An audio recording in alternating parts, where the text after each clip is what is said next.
চাকরির জন্য মানুষ তন্ন তন্ন হয়ে ঘুরে বেড়ায়, এ দুয়ার থেকে তার দুয়ার, তার দুয়ার থেকে তার দুয়ার। তো একজন মহিলা আইটি সেক্টরে জব করছিল, তার মান্থলি ইনকাম 60,000-এর বেশি।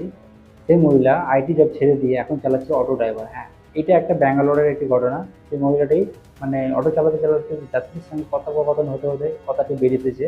সেই মহিলা নাকি 9 বছর ধরে আইটি সেক্টরে কাজ করছিল, এবং আইটি সেক্টরে কাজ করার ফলে তার মেন্টালি প্রেশার, ফিজিক্যালি প্রেশার এতটা বেড়ে গেছিল যে সে আর সহ্য করতে পারছিল না। তাই সে এই চাকরি ছেড়ে দিয়ে এবং সে লাস্টে অটো ড্রাইভারি করছে, এবং সে বলছে সে খুশি আছে।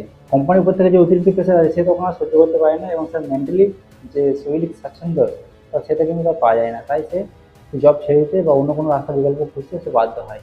এখন অনেকে জায়গায় শুনেছেন যে অনেক আইটি বা প্রফেসররা বা অনেক স্টুডেন্টরা দেখবেন মানে আত্মহত্যা করে সুসাইডের দিকে এরকম মানে করে বসে বা চেষ্টা করে, এই স্ট্রেসের জন্য, প্রেশারের জন্য। এটা একটা কারণ। আর সবথেকে বড় কথা হলো, কাজের শেষে, দিনের শেষে আপনি কিন্তু একটু শান্তি চাইবেন, একটু আরাম করবেন, বিশ্রাম চাইবেন, যেখানে কোনো টেনশন থাকবে না, এখানে কোনো চিন্তা থাকবে না। আর এই আইটি সেক্টর এমনই জব যেখানে কিন্তু দিনের শেষের পরেও কিন্তু টেনশন থাকবে, এবং প্রেশার থাকবে। সেই জন্য কিন্তু এই মহিলা এই জবটা ছেড়ে তার নিজের জীবনযাপন